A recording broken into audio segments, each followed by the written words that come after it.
Hi, my name's Harry, and over the course of this short video, myself and my colleagues will inform you about the various aspects of polymerase chain reaction, or as it's more commonly known, PCR. Firstly, I'll be giving you a quick overview as to what PCR actually is, before delving into its history and how it came about. Next, Halin and Sara will be giving you a step-by-step analysis of PCR, what it requires, and how it is carried out.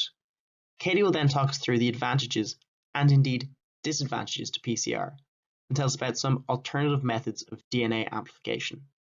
Finally, Johnny's going to show us some practical uses of PCR today, such as forensic analysis and solving crimes. When studying anything, it is extremely important to have a large sample size of the subject. In the past, this proved quite difficult for geneticists and other researchers that wish to study specific sections of DNA. Large samples were difficult and slow to obtain, and the more specific the section you wish to study, the harder a sample is to obtain. PCR is what changed this. It is a technique that allows you to reproduce specific samples of DNA and RNA, or amplify them.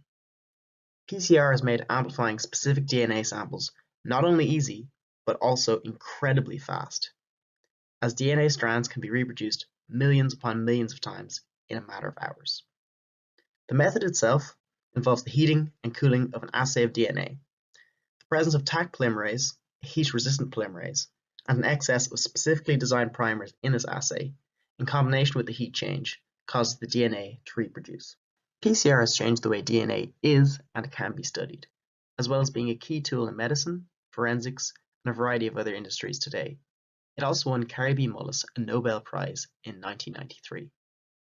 For such a landmark event in both genetics and science as a whole, it is important to take a look at its history and how it came to be. A method very similar to PCR was suggested by scientist J.L. Klepp in 1971. However, PCR only really became a tangible prospect when Taq polymerase was isolated from Thermus aquaticus in 1976. The availability of polymerase that would not be denatured by excessive heat was crucial to the development of PCR. It was for this reason it was named Molecule of the Year by Science magazine in 1989.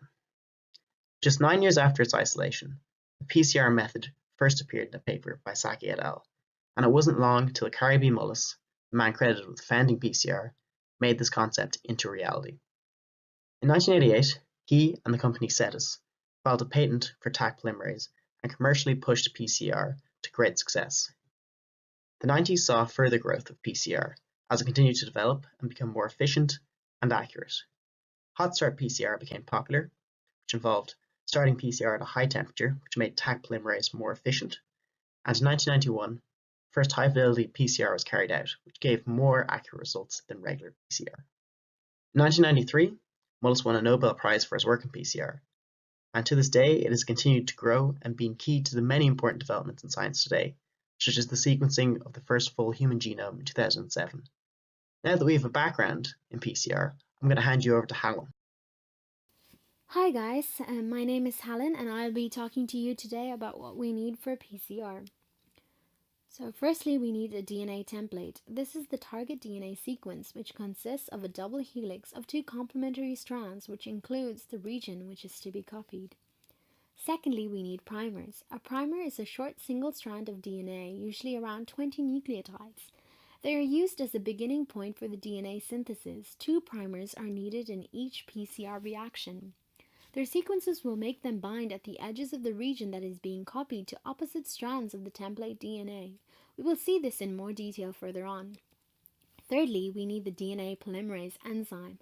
After the primers are attached to the template, they are extended by DNA polymerase and the region between them will be copied.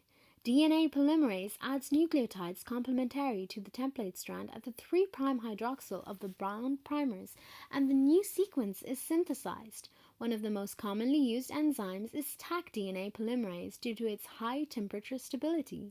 This is used as it remains active despite the denaturing step in each cycle. However, it can be error-prone as Taq doesn't proofread and often misincorporates bases. On the other hand, food DNA polymerase is known for its accuracy of adding complementary nucleotides. Fourthly, we need deoxynucleoside triphosphates. from which DNA polymerase synthesizes the new DNA strand. Fifthly, a buffer solution. This implies an appropriate environment for the optimum use of the DNA polymerase. Finally, we need magnesium ions. They are a cofactor for the DNA polymerases.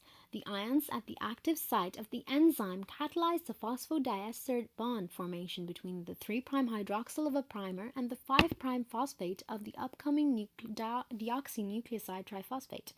Magnesium ions aid the formation between the primers and the DNA templates by stabilizing the negative charges on their phosphate backbones. By increasing the magnesium ions, the productivity of Taq polymerase also increases, but at the expense of its specificity. Steps of PCR. Firstly, initialization. Second, denaturation. Third, annealing step. Fourth, extension or elongation. Fifth, final elongation. This can be simplified to 3 steps: denaturation, annealing, extension. These are repeated. The temperatures at each stage are vital. The temperatures and the length of time they are used for in every cycle depends on the enzyme used, the concentration of the ions, the deoxynucleotides, and the melting temperatures of the primers. This process can be sped up by automated heating and cooling by thermocyclers. The number of copies of the target sequence increases exponentially with multiple cycles of PCR.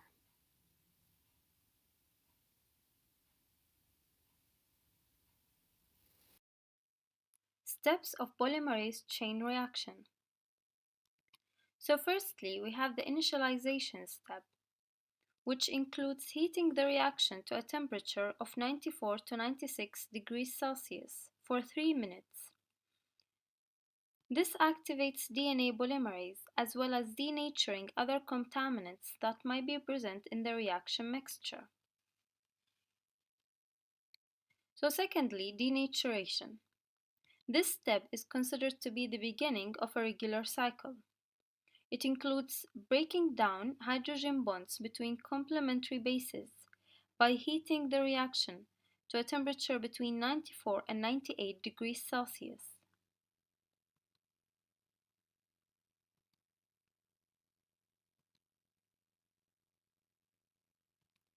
The resulting single strands of DNA then act as templates for synthesizing new complementary strands. So the third step is the annealing step. The reaction mixture is left to cool down to around 55 to 65 degrees Celsius and is held for approximately 1 minute, allowing primers to bind to their complementary sequences on the stranded DNA template to guide DNA polymerase duplication.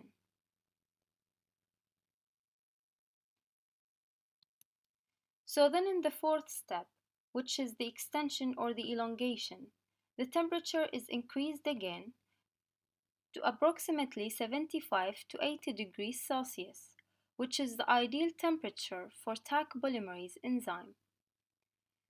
So it then starts extending the primers by adding deoxynucleotide triphosphates in 5' to 3' direction, and we end up with new DNA strands.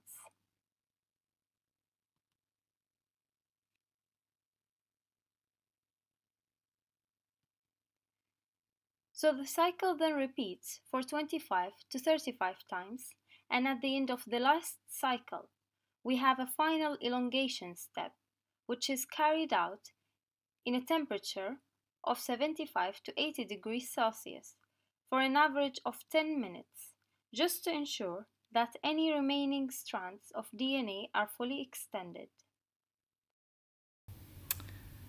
Hi, my name is Kaite O'Dea, and today I will be discussing some of the advantages and limitations associated with PCR.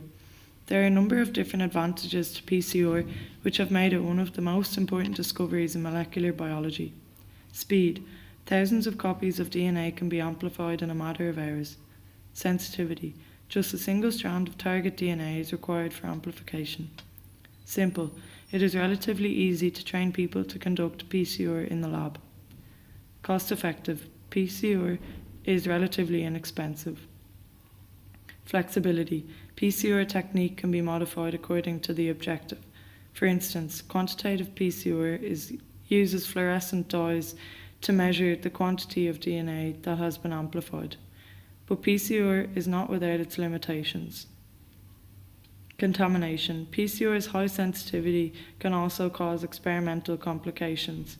Just a single copy of contaminant DNA can be amplified to give a false positive. Knowledge.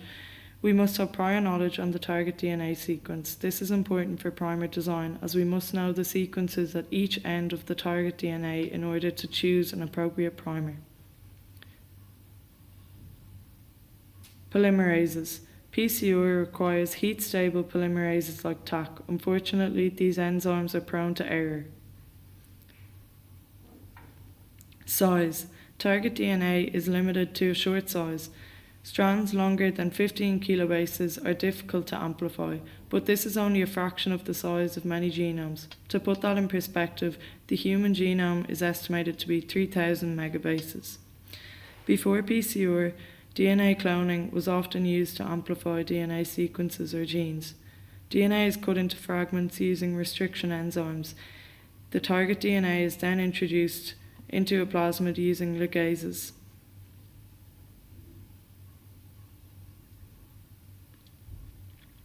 The new recombinant DNA is then introduced to bacteria. The bacteria carrying the new plasmid are selected for using antibiotics. Other methods of DNA amplification, such as loop-mediated isothermal amplification, have arisen due to the discovery of PCR. Their reactions are isothermal and therefore eliminate the need for thermal cyclase. Hi guys, I'm Johnny, and today I'm going to be talking to you about the applications of PCR. The first thing I'd like to talk about is the use of PCR for the forensic analysis of DNA samples. A common example of this could be in crime investigation. In this case, a trace amount of DNA could be found on an item from a crime scene, but this sample would be too small for scientists to analyze. So, this trace DNA would be prepared and put through a polymerase chain reaction. This would result in an abundance of identical DNA that is much easier to analyze and hopefully to match to a suspect. This process can also be applied to the analysis of ancient DNA. This time, traces of DNA could be extracted from ancient remains, such as a mammoth here, amplified by PCR, and then finally analyzed. The analysis of this DNA can give us great insight into ancient life. Another application of PCR is in the detection of pathogens. Here, I'll use a viral infection as an example. So, in this case, when the virus infects the host will produce antibodies in response, but this can take up to 2 weeks.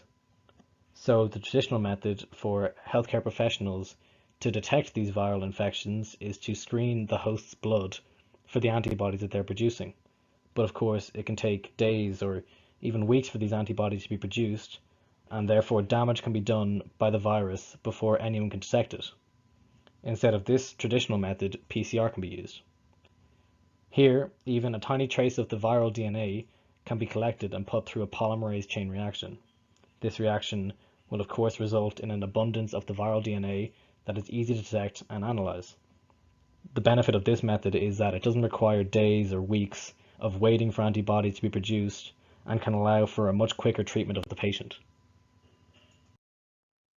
The last use of PCR I'll talk about is the diagnosis of genetic diseases.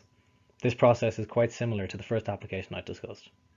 First, a DNA sample is taken from the patient, but as before, this sample is too small to analyze effectively and PCR will be needed. The DNA sample undergoes a polymerase chain reaction, resulting in plenty of identical DNA. This DNA is put through gel electrophoresis to sequence it. This process gives us a clear depiction of the patient's DNA. This sequence is compared to the sequence of a diseased individual. If there are similarities, then the patient is at risk of having that disease. This procedure can be used for, among other things, screening parents for genetic disease before they decide on having children, screening for genetic diseases before implanting the embryo during IVF, or diagnosing genetic diseases once some symptoms have been noticed. This brings us to the end of our video. Thank you all so much for watching, and we really hope you enjoyed it, and if we're lucky, learned a small bit about PCR along the way. Thank you so much, and goodbye.